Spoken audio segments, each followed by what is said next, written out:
ఐటీలో ఎంట్రీ కావాలా? Trainee software engineer గా అజా కోడింగ్ ట్యూటర్ లో 2 వీక్స్ ట్రయల్ పీరియడ్ లో వెంటనే చేరండి. మా ఇంటికి రండి రండి అన్నారు. మా ఇంట్లోనే ఉన్నాడు, అరెస్టు చేసుకోండి అన్నారు. అంతలా పిలిస్తే మేం రామా అంటూ వెళ్లిన పోలీసులు అరెస్ట్ చేసి తీసుకెళ్లారు. మాజీ మంత్రి అంబటి రాంబాబు చేసిన ఈ పని ఇప్పుడు వైసీపీలో హాట్ టాపిక్ గా మారింది. ఓ వైసీపీ కార్యకర్తను దగ్గరుండి పట్టించారు ఆయన. పోలీసు వారికి కూడా చెప్తున్నా, మీకు రాజశేఖర్ కావాలి అనుకుంటే ఇప్పుడు వచ్చి తీసుకెళ్ళండి, రికార్డు అవుతుంది. నేను ఇప్పుడు రెడీగా లేకపోతే మా ఇంటిగా ఉంటాడు, వచ్చి తీసుకెళ్ళండి. ప్రస్తుతం సోషల్ మీడియాలో అసభ్య పదజాలంతో పోస్టు చేసిన వారి భరతం పడుతోంది ఏపీ సర్కార్. అలాంటి వారందరినీ ఏరి మరీ లైన్ లో పెట్టి అరెస్టు చేస్తోంది. ఇప్పటికే ఎంతో మంది ఈ లిస్ట్ లో ఉన్నారు. వైసీపీ హయాంలో సోషల్ మీడియా వేదికగా రెచ్చిపోయిన వారంతా ఇప్పుడు కేసులతో సతమతమవుతున్న పరిస్థితి.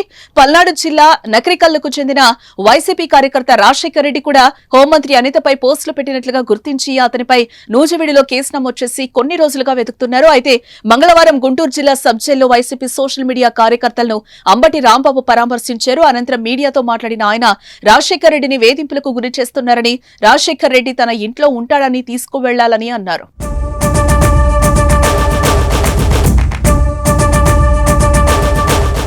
తాము వెతుకున్న వ్యక్తి అంబటి పక్కనే ప్రత్యక్షం కావడం, అందులోనూ నా ఇంట్లోనే ఉంటాడు, తీసుకువెళ్లండి అని అంబటే క్లూ ఇవ్వడంతో పోలీసులు వెనక్కు తగ్గలేదు. బుధవారం గుంటూరులో అంబటి ఇంటికి వెళ్లిన పోలీసులు ఆధారాలను చూపించి రాజశేఖర్ ను అరెస్టు చేశారు. అక్కడి నుంచి పోలీస్ స్టేషన్ కి తీసుకెళ్లారు. అంబటి చేసిన ఈ పని వైసీపీలో హాట్ టాపిక్ గా మారింది. అంబటి తీరును ఆ పార్టీ కార్యకర్తలే తప్పు పడుతున్నారు. ఇంటికొచ్చిన వ్యక్తిని కాపాడకుండా ఇలా దగ్గరుండి పోలీసులకు అప్పగించడం ఏంటని వాపోతున్నారట.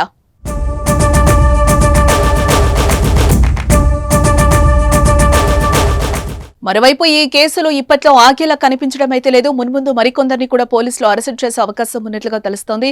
సీఎం, డిప్యూటీ సీఎం, మంత్రులు, వారి కుటుంబ సభ్యులపై సోషల్ మీడియాలో పోస్టులు పెట్టే ప్రతి ఒక్కరిని కూడా అరెస్టు చేస్తామని పోలీసులు స్పష్టం చేశారు.